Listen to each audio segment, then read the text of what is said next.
Yay, I'll take it. Okay, good.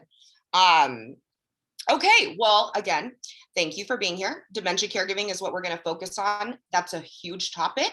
Can't even start with how big that is. So I'm just going to talk about some of the main things that I think everyone should kind of know about. And but first, I want to introduce myself a little bit more. And um, this is me. I am Carrie Aalberts. I have my Master of Science focused in gerontology, and I'm a certified dementia practitioner. I have been working with seniors for 10 years, and it is my true passion in life. It's not work to me. I grew up watching my grandmother go through her journey with Alzheimer's, and my dad was her full-time caregiver. And it was insane to watch the progression of it. And I always wondered what happened because it was very confusing as a young person. And so when I got to college and there was a program specifically devoted to learning about seniors, I knew that that was what I wanted to do. I have been specifically in adult daycare centers and memory care facilities for the most part of my career. And at this moment in time, I am the director of an adult daycare center here in Southern Nevada, and it's a blast. So I like to think that I am able to speak on this well for you. So I hope you can trust me with this subject. It's truly been my life for a very long time now, and I love it. I invite you to check me out. I'm on Instagram, TikTok, and Facebook as @DementiaDarling. And just through my work, I have so much respect for caregivers across the whole lifespan. And they're incredible, professional and family. They do so much. And I just feel like there's still a stigma and just kind of they're hidden from society still. And we need to shine a light on caregivers and caregiving in general and how difficult it is.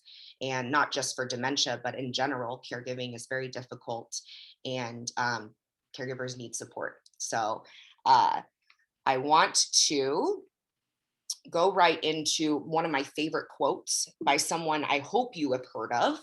Um, it is from the incredible former First Lady Rosalynn Carter. She is absolutely amazing. I don't know if you have heard of her or her work, but Rosalynn Carter started the Institute for Caregivers, the Rosalynn Carter Institute for Caregivers in the 80s. She was the first person, especially in the White House, to say caregiving on a national level. And she's a huge champion for caregivers, as she has been a caregiver her entire life since she was about 9 years old. So incredible lady.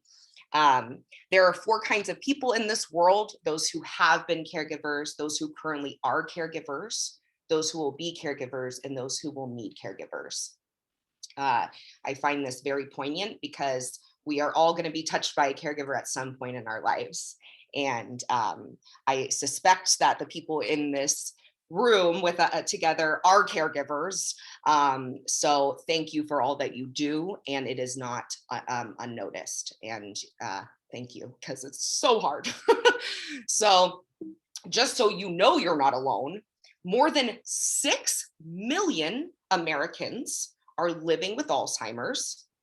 So by 2050, this number is projected to rise to nearly 13 million.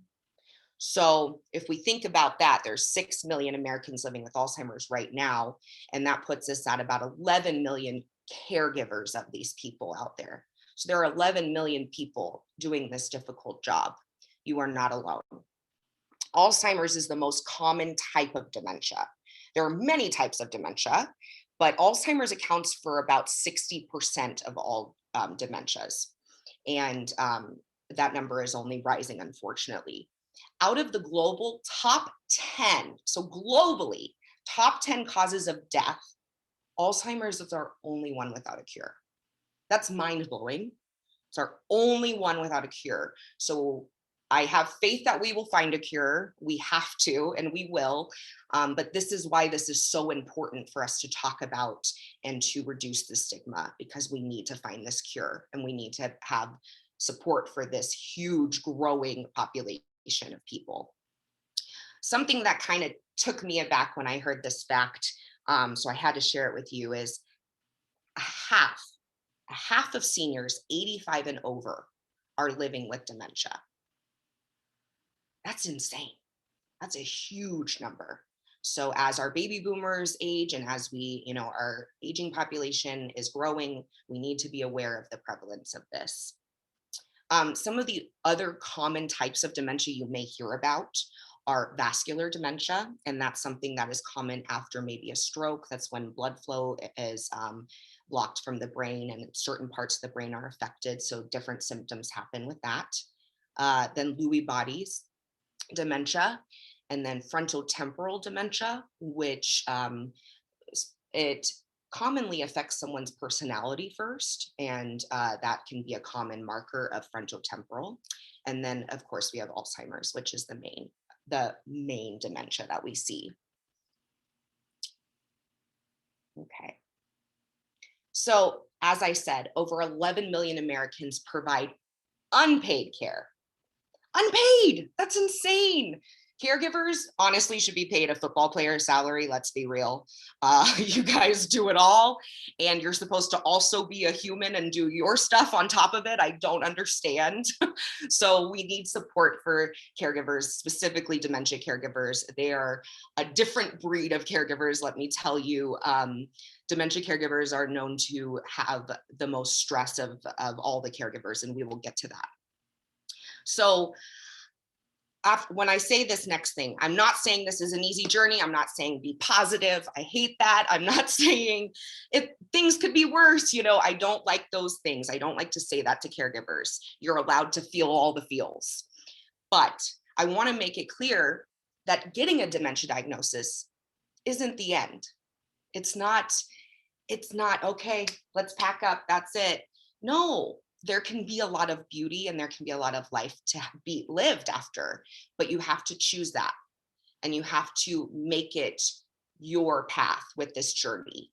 And again, not saying that's an easy thing to do, easier said than done, but unfortunately in our society, we have, at least in my experience, I've met a lot of doctors and professionals that when they give a diagnosis, they say, get your affairs in order. It's happening. And when you tell someone that, they think they're going to die tomorrow, and you can't do that to people because that's not the reality. Dementia and different types of dementia, they are progressive diseases and they happen over a long period of time. And some are longer than others, it just depends on the person, but there's a lot of beauty that can be had. And we have to choose that. And we have to, as a society, give these opportunities available to have beauty and to have a dementia-friendly experience. So that's what I am hoping for in the future and why I want to do the work I do. So again, we adapt when we get a diagnosis. It is good to get things in order. Don't get me wrong there. When doctors say get stuff in order, that's great. You should get things in order, but you should also see that there is still life to be had. We adapt, just like if I lost a leg, life's not over. We're going to adapt. Life's going to be different now, but I'm still going to live my life and it's going to be beautiful if I choose to make it that, right? That's my view. And I hope you see it as that as well. So again, I like to say you are not alone. Going forward, just to talk a little bit about who are caregivers. Women, we know women are just we're nurturing, and we unfortunately, maybe unfortunately, but families look to women to care. And so most caregivers are women. 2 out of 3 dementia caregivers are women, mainly daughters. This falls on daughters most of the time. 1 in 3 of these caregivers are 65 years and older. So that shows you another kind of snippet of what these people are. Another thing is 1/4 of dementia caregivers are sandwich caregivers. So sandwich generation caregivers are taking care of kids and their parents at the same time. That's a lot. I don't know how they do it. They're incredible. And there are so many of them out there. So that intergenerational care is very common. 83% of the help provided to dementia, individuals living with dementia, they come from family members, friends, and unpaid caregivers. So the majority of these people are unpaid, right? And nearly half of those who provide care to these people live with them. So most people live with their loved one that they're caring for, and that's a lot on their plate, right? Okay. So we're going to go forward and talk about some things that might, or that you will hear about when you are caring for someone with dementia. So we have things called ADLs and IADLs. And as I said in the beginning, this is a progressive disease. So the care that you are giving to this person is always evolving. It's going to become more and more as we go forward because of the progressiveness. So you might not have to help them right away with ADLs, but when I talk about IADLs, you might have to help them with those first. So first, let's say activities of daily living. Those are the ADLs. Those are things you have to do, right? You have to bathe, you have to get dressed, groom, you have to eat, you have to be able to walk and transfer to a toilet, to your bed, things like that. So eventually you will be helping your loved one with this if they're living with, especially Alzheimer's and things like that. They're going to lose the ability to do this by themselves. And sometimes, and not sometimes, most of the time so with the progression, so we'll get to a point where they just need cueing, where you kind of say, okay, here's the shirt, why don't you put it on? But then we'll get to a point where we'll have to put the shirt on them. So it's this progression of care. Then we have the IADLs. This is the instrumental activities of daily living. These are things that they don't necessarily have to do, right? So, but it's important to do them to have a life. But these things are usually put on the caregivers first. So preparing meals, cooking safely, right? Driving, arranging doctor's appointments, shopping, all this stuff, chores. These are very important things that need to be done. And those are usually some of the first things that caregivers have put on them. And that's a lot when you're already doing that for yourself, paying your own bills, doing that, and taking care of your own family and your own needs and going to your own doctor's appointments. And if you have a job on top of that, oh my goodness. So this is another full-time job, and it's getting progressively more and more on top of your responsibilities. So again, this is a really difficult place to be. So that's why it's really important to be educated and to be prepared and supported as much as you can. So I want to tell you about some common behaviors that happen within people living with dementia. There's a lot of things that happen, and it's different for everyone. So that's why it's super hard to talk to, big groups of people and say, this is going to happen in this, because it's not. It's different for everyone. Their journey's different. I've never met two people living with dementia that were alike. For the most part, everyone has their own things.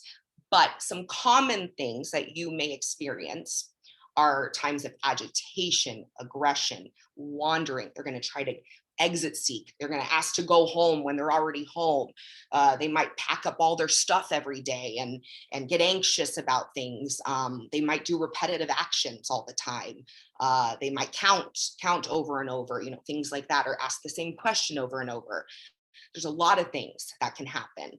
And as you can see, they're not all positive, right? These are pretty negative, and they can be frustrating, especially when you can't calm them down, right? And so we try our best.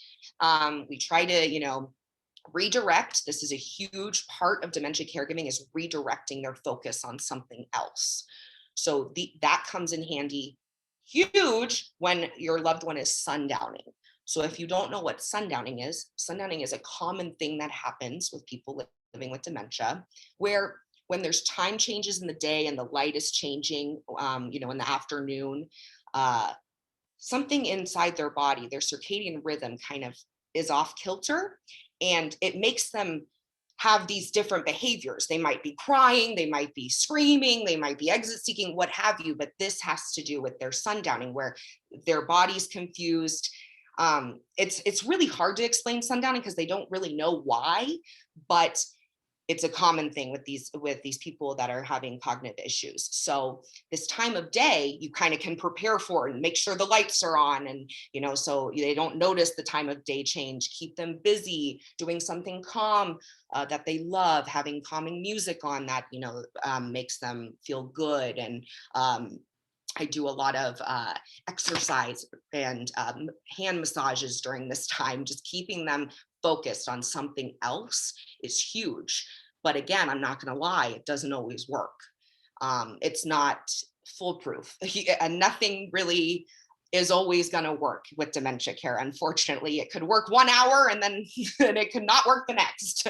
So you have to be patient. I know it's hard, but you have to be patient and you have to try things over and over again. And sometimes they'll work, sometimes they don't. Don't get discouraged.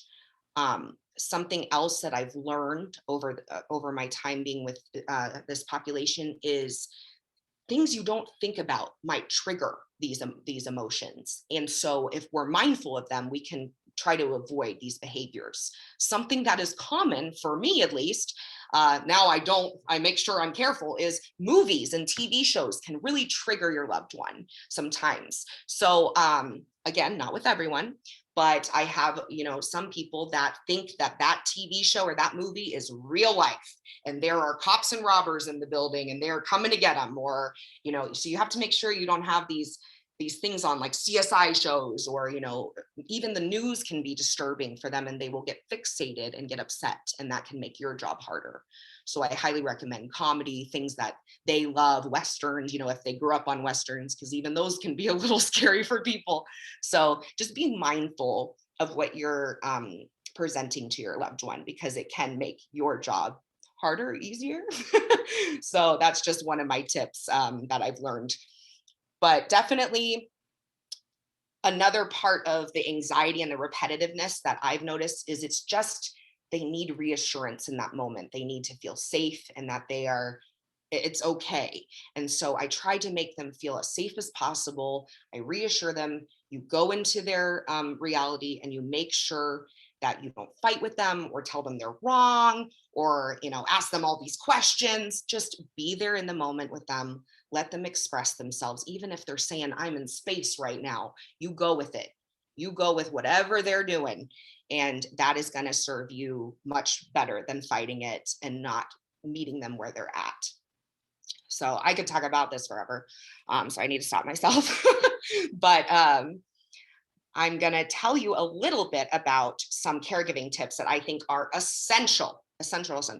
So again, we want to stick to a routine. This is really important because people with memory loss, they might forget what's coming, right? But they will feel the sense of security in having a routine and having some ability to know what's happening next. So if we always have, in the morning, we always do a little exercise or move our body or go get fresh air, that is something that they'll be used to, and it can just help with unnecessary behaviors and create balance for both the caregiver and the care receiver. So sticking to a routine is wonderful.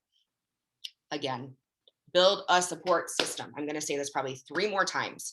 Build a support system. No one should do this journey alone. No one. I know that's easier said than done. I know like everything I say is easier said than done, but it's gonna serve you well if you have support. And I know not everyone has a great family that's supportive. Not everyone has friends around, especially with the pandemic. What are you supposed to do? The places you used to bring your loved ones for adult daycare are closed probably still, and you can't visit your loved one in memory care anymore. And what do you do? This is a weird time. We're in a really crappy time for wanting to care for our loved ones and build a support system. So again, make it even harder. We have to be even more creative.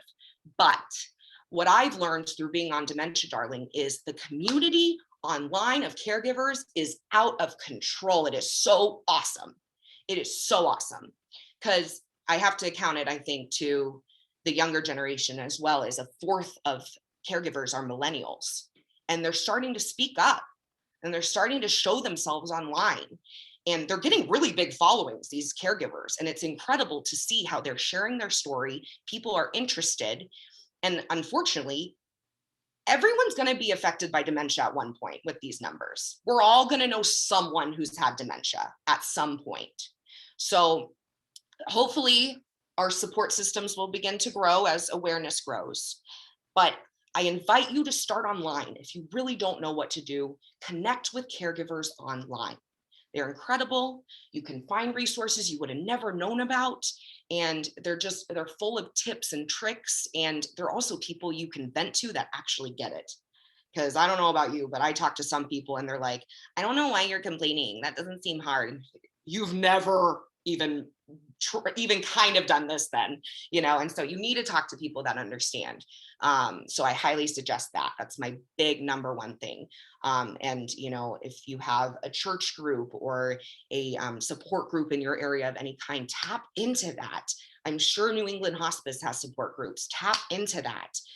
Utilize them. They're here for you, and they want to help you and make this journey easier, because we know it's hard. And then again, my third thing, I know I'm annoying. Be patient. It's hard. It's so hard. But I'm going to guilt you a little bit with this story. I had a woman come up to me once and she said, my husband won't shut up. He just talks all the time. And I just can't wait for him to be quiet. And I said, I'm going to be annoying, but I want you to think about it as a positive thing. And I want you to turn it around and listen to every little gibberish thing he says, because one day he probably won't be talking. And I'm sorry to be that person to say that, but it's the reality. And a couple months later, he was not speaking anymore.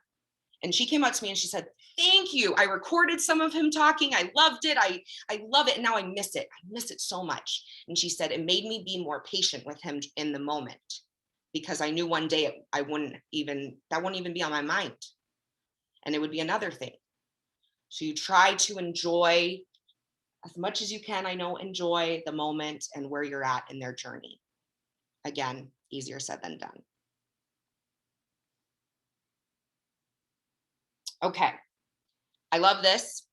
I can never find who said it, but it's everywhere. Your loved one with dementia isn't giving you a hard time. They are having a hard time. So please don't try not to take it personally. They're not in their head going, I'm gonna piss off my daughter. Like, no, they don't know. They're upset. They're trying to figure out what's going on in their brain and maybe even who you are. I mean, they're confused. So we have to remember that. We have to take a breath and say, they're not doing this on purpose. They're not asking me this 1,000 times. They didn't just punch me in the stomach for no reason. They're trying to tell me something, right? So again, it's the disease, not them. Self-care. You saw it. I have support system yet again, but you need it. You need your girls, you need your guys, you need people that are there that you can vent to, that can make you laugh, that can get your mind off caregiving for a minute, right? We need people that we can hang out with, that we can take a little break, a mini vacay in our minds. So that's huge. And that can go along with respite care. Respite care can be part of your support system. If it's open, let's hope.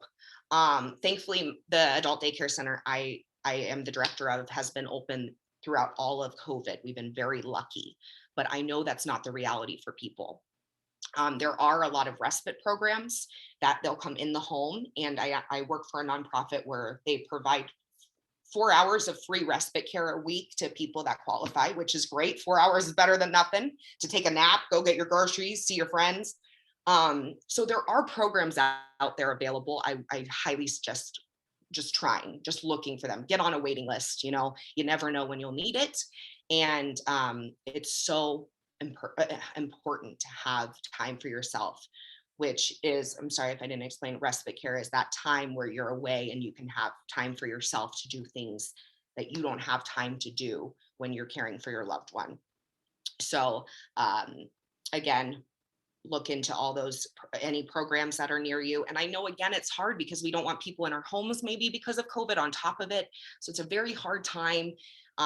If you have a family member that is willing, maybe ask them if they're willing to just come over and watch a movie with your loved one. They don't have to do any care. Watch a movie so you can sit in the other room and breathe. Anything you need like that. You can start slow, but I highly recommend you think about that and brainstorm who might be available in your life. Another huge thing is sleep. We know now through studies that if we don't sleep well, that actually can really, really up our chances for getting dementia. So we need to sleep. And I know that's counterproductive. And again, another thing, how am I supposed to sleep when I have all this stuff to do? I know, but we have to be strategic and we have to make time for it. And if you're not a good sleeper, get help, go to the doctor. Sleep has to be a priority because it will take you out sooner or later if you're not getting the right sleep. And then who's going to care for your loved one? So it's rough. I know I'm putting a lot on your back, but you got to care for yourself. Again, time for things you enjoy, like hanging out with your friends, doing things for yourself, gardening, reading, what have you. And then nourishment and movement. We need to make sure we're eating. A lot of caregivers say they don't have time to eat. Okay, then let's meal prep maybe. Let's try to do some things to make it easier so we can eat, we can move our bodies. We just have to be creative. And that's, again, I invite you to go and look for these communities online. They have great tips and tricks on how to stay active with your loved one too and make it fun. So, and eat good stuff together. I have a lot of nutritionists online that are great for dementia care. Oh, I'm saying it again. I'm so annoying. Community. You have to have support, you guys. Do not do this alone. I have too many caregivers that have come to me and said, why did I not know you when I was going through this? Why did I not think to ask people for help? Why? And it's okay. You do what you can at the time with what you had, right? But that's why we need to make it known. We need to sing it from the rooftops that caregivers should not be doing this alone. Community. If you have a caregiver in your life, reach out to them, please. Again, you deserve a life outside of caregiving, okay? You really do. A lot of caregivers have problems with guilt, which is totally normal. You're not weird. Guilt is super common. We feel like, well, if I do stuff, it's not fair because my loved one doesn't get to anymore. And no, you need it to fill yourself. I'm going to say that really cheesy thing everyone says, you can't pour from an empty cup, and you have to fill yourself. Caregiving can't be your only existence. It's not, doesn't make up who you are as a person. It's a wonderful thing you do, and you are a caregiver, but you're more than that. And you have to feed into those parts of your life as well. And you can't forget those parts of your life. But I know it's hard. Okay. Again, mental health, super important. And I love that things are, society's getting a little bit cooler about mental health. Thankfully, they're actually noticing we have a brain and it can hurt sometimes and it can be hard. But truly, the demand of caregiving can limit a caregiver's ability to take care of themselves. We know this. Family caregivers of people with Alzheimer's and related dementias are at greater risk than any other caregiving group for anxiety, depression, and poor quality of life.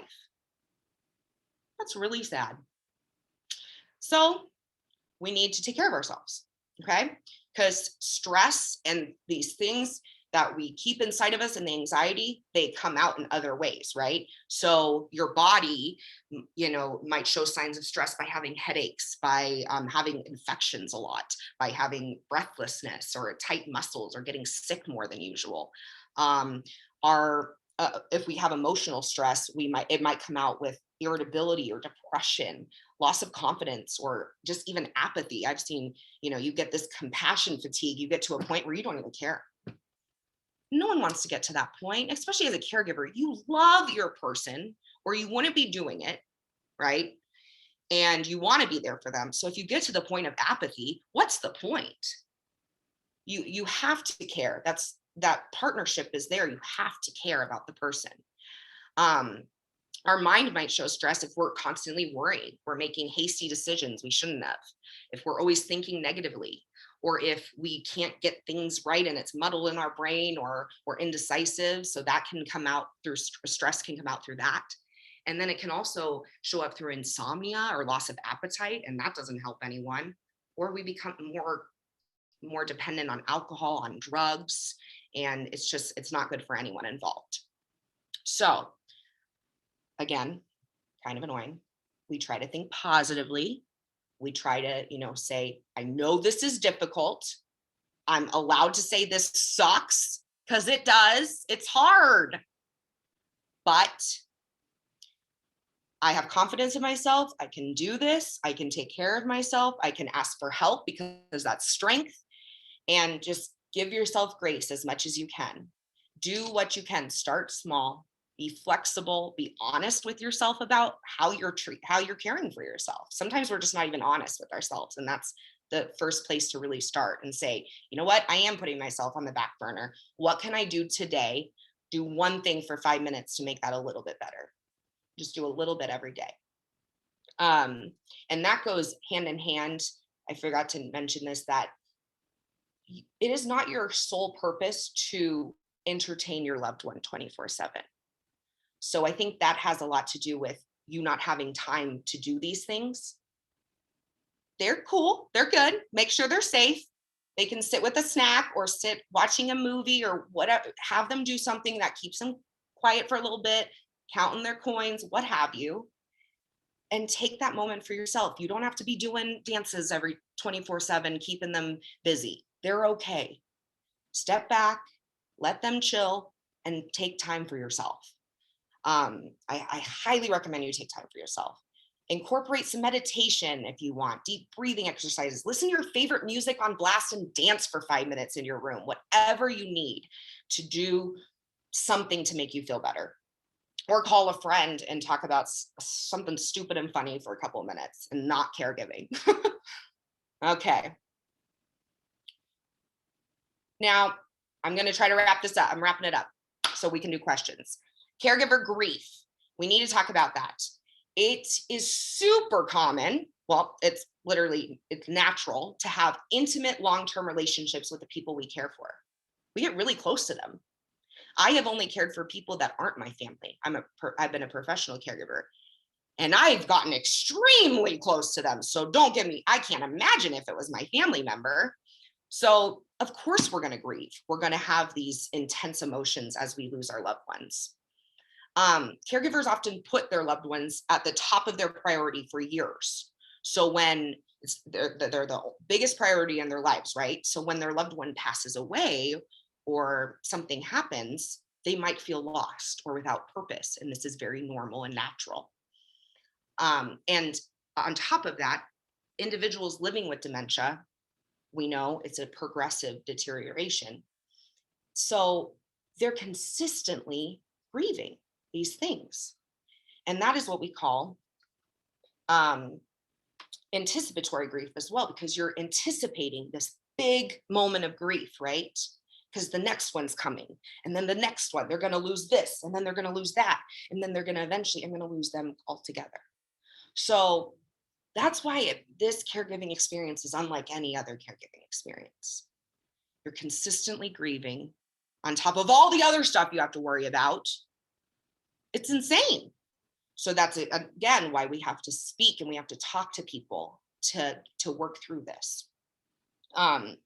So we grieve multiple times for our loved ones throughout this progressive disease, and then we have complicated grief, which is a type of grief where we feel stuck.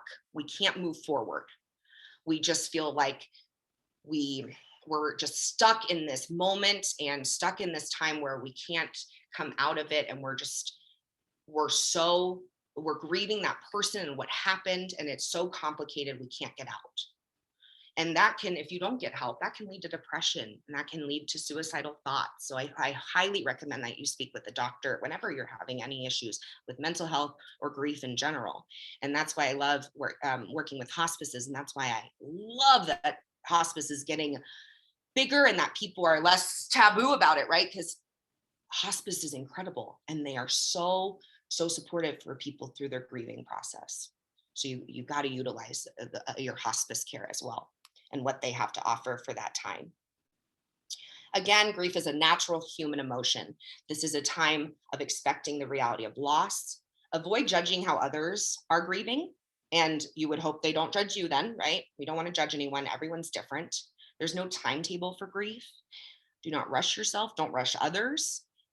But it's okay if grieving is a daily conscious effort, and that's okay. It's going to take time. Give yourself grace and keep moving forward. I mean, you have to expect to be sad when you've had such a wonderful love like that, right? We're blessed to have a love and a relationship that makes us so sad to say goodbye. So it's really tough, but I see you and you can do this.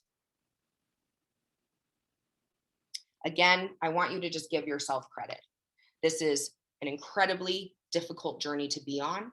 You are doing the best with the knowledge you have at the time. It's okay. Take a deep breath, do all that you can. You're doing your best. And remember, you're amazing and you're seriously doing it. So keep it up.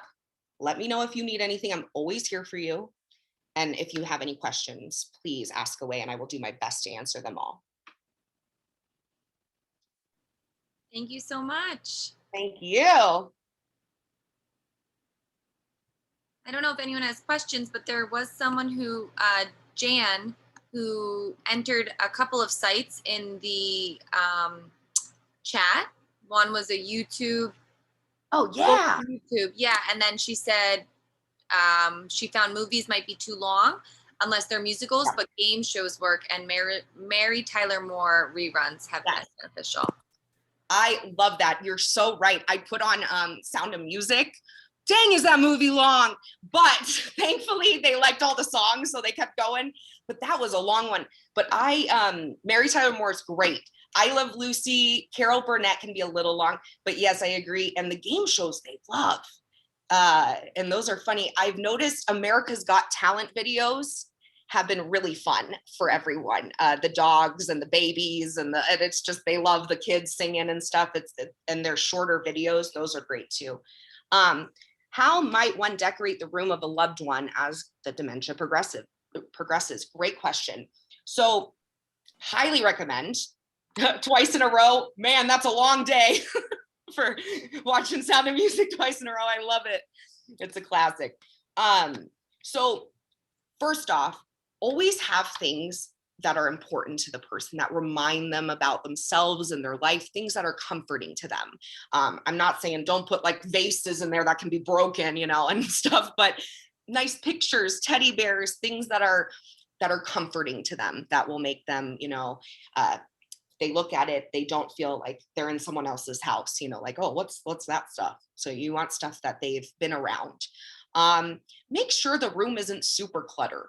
I know some people, that's how they've lived and they refuse to let you take it out. So I get it. Some people are different, but if they allow you, make sure there's not a ton of clutter so they don't fall maybe. And then they can't hide food and stuff in all the crevices. I found tuna sandwiches in some weird places. So just want to make sure you do that and just make it as comfortable as possible. I know that's kind of broad, but whatever it is for that person, what makes them happy. If they like a lot of stuffed animals, give them that, or if they like really comfy blankets and pillows or what have you. Figurines, but definitely keep it as safe as possible. We don't want really sharp edges anywhere because falls may happen. And rugs. Do not have rugs that they can trip on. So we want to be really careful. If you have to have a rug, have a liner underneath so it does not move, but let's not make it too thick. That's huge. And something you should be aware of is anything black on the floor will look like a big hole. So don't put a big black rug. They will literally think they're going to fall through it. That's how I was able to keep someone in their apartment and not wander, is putting a little black rug outside, and they knew they couldn't go past that. So that's something that their brain kind of plays tricks with. Really bright patterns are as well not great.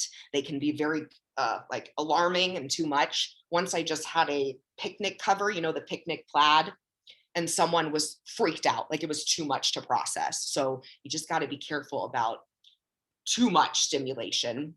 And I'm trying to think. I think that's about it that I can think of. But keep it.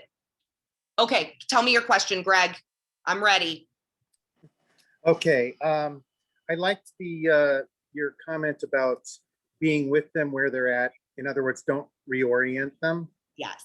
And I guess I've known that for a long time, but I was wondering if you were aware of any studies, where they studied the effectiveness of that, if there are detrimental effects to reorienting or documented positive effects to just going along with it. And then related to that, how would you recommend best dealing with things like paranoid ideation? So if they're having a scary moment, Yeah, you don't want to go into that one, right? right? Or maybe you do, but you do it in a way that, okay, I'm gonna, like with a kid, you check under the bed for the monsters and you assure them, Yeah, that, okay, I've cleared the monsters out. exactly. That's a great, yeah. No, absolutely. So I have seen a lot of studies about how it's just not smart to bring them out of it. It saves everyone a headache because you're never going to win that fight. They're never going to go, oh, you're right. You're right. No, I've never seen someone with dementia go, you're right. I'm here. I'm in this moment. No, that's not how it works. So we have to meet them. Unfortunately, with those negative moments, it's really hard, right? I had a woman who was always fixated because her son died. And so she relived that every day. What a terrible, distressing place to live in. Horrible. But I can't tell her he didn't die. No, you can't say that. So we talk through it. I try to honor her and let her talk and get out what she needs to get out in that moment. But then I redirect as fast as I can. So you honor the person, you honor what they need to say. You don't say, oh, don't talk about that. No, okay, no, because then they're going to be more fixated on it. So they got to get out in that moment what they're trying to say. Understand, just be understanding. You don't have to say anything. You don't have to say, but this, not, no, just, oh my God, that must be really hard for you. That's hard. I understand why you're upset. I'd be really upset. So can you tell me about your son? Can we go have a cup of coffee and can you tell me about him? What was he like? That's how I would do it. Again, we don't always have time for that. We don't always have the staff for that. We don't always have the patience for it, and it doesn't always work. But that is what I suggest, is try to acknowledge it, redirect. And then it might come up right again in 2 minutes. Try again. Okay, redirect. Yes, I acknowledge this. This is very hard. We redirect, but it is essential that we meet them where they're at. And eventually we hope, it's the one good thing I like to say about dementia is we hope she'll forget that memory. And then we'll move forward when she gets to that point. If you have people that are a little bit easier, that are, maybe the husband passed away and the woman's going, well, where's my husband? Well, we're not going to say that he died. She still thinks he's alive. So heck yeah, he's still alive. So we're going to say he's at work, or he is taking care of his mom in another state this weekend, or you come up with something, and that will usually suffice. And then you say, tell me about him. What's he like? And then you get into, a conversation. That's how you can kind of redirect it. But it is hard with those negative situations because they get so fixated. But in my experience, if you don't acknowledge it, it just festers. So try to acknowledge it, and hopefully they can internalize, okay, I was heard. I've been heard. I hope that answers your question.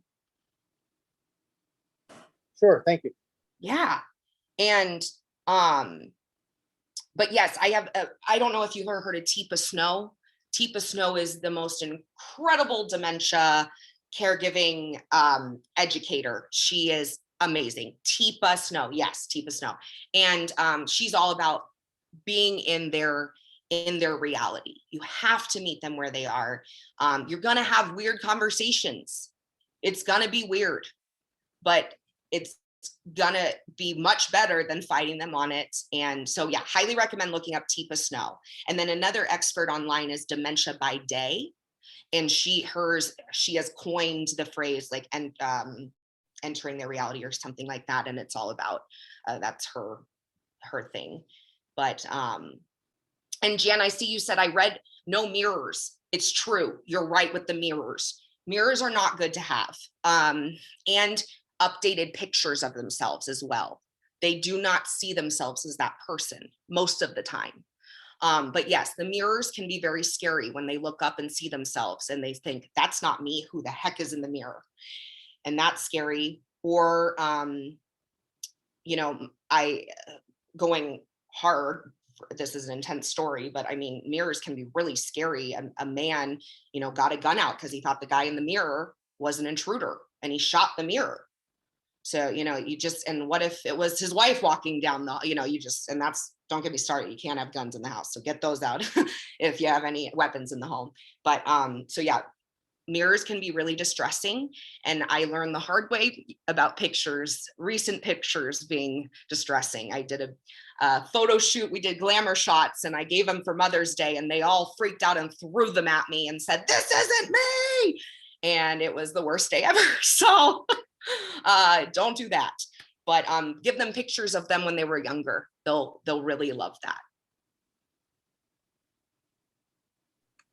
Just kind of bouncing off of what Greg said, how do you approach families? Because I know in my experience and then personally and at work, families struggle with talking to their loved one who thinks mom or dad's alive or their parents are alive, and they're going through the grief of kind of like two parents or two family members.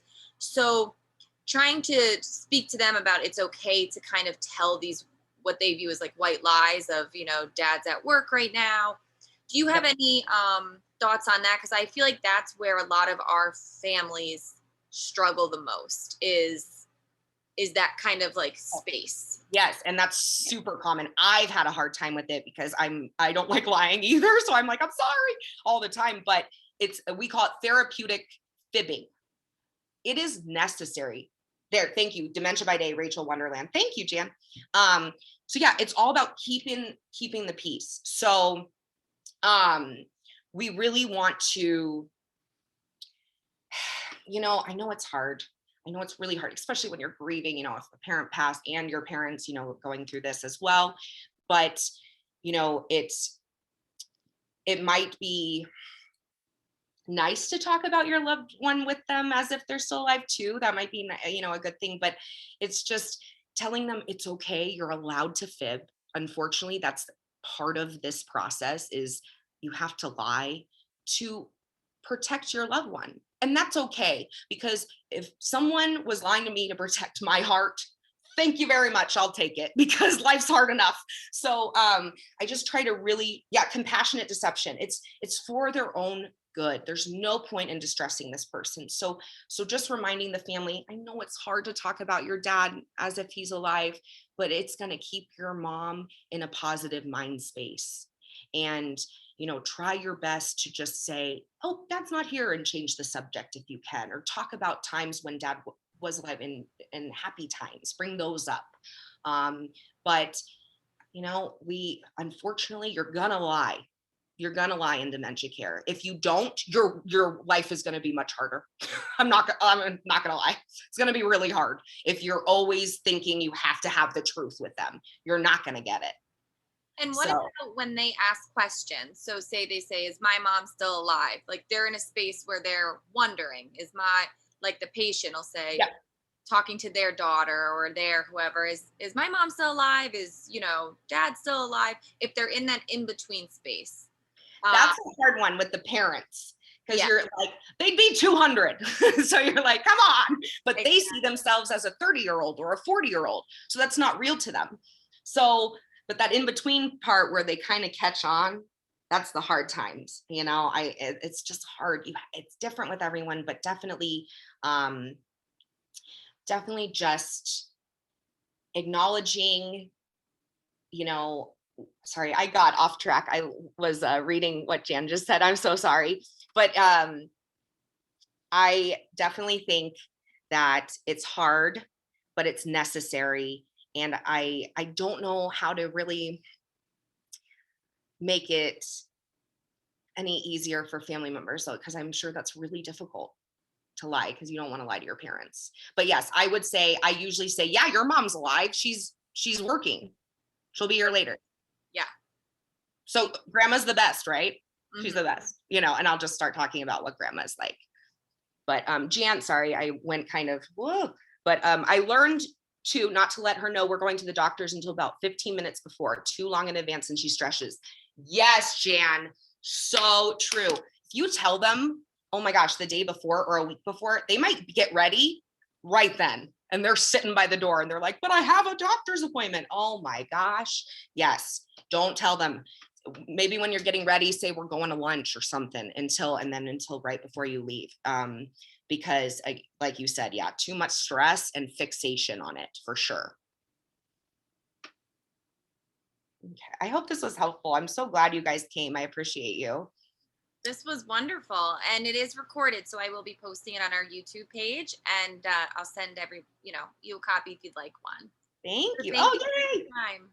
Yeah, absolutely. Thank you so much. And if you ever need anything, email me, hit me up, and I'm here for you.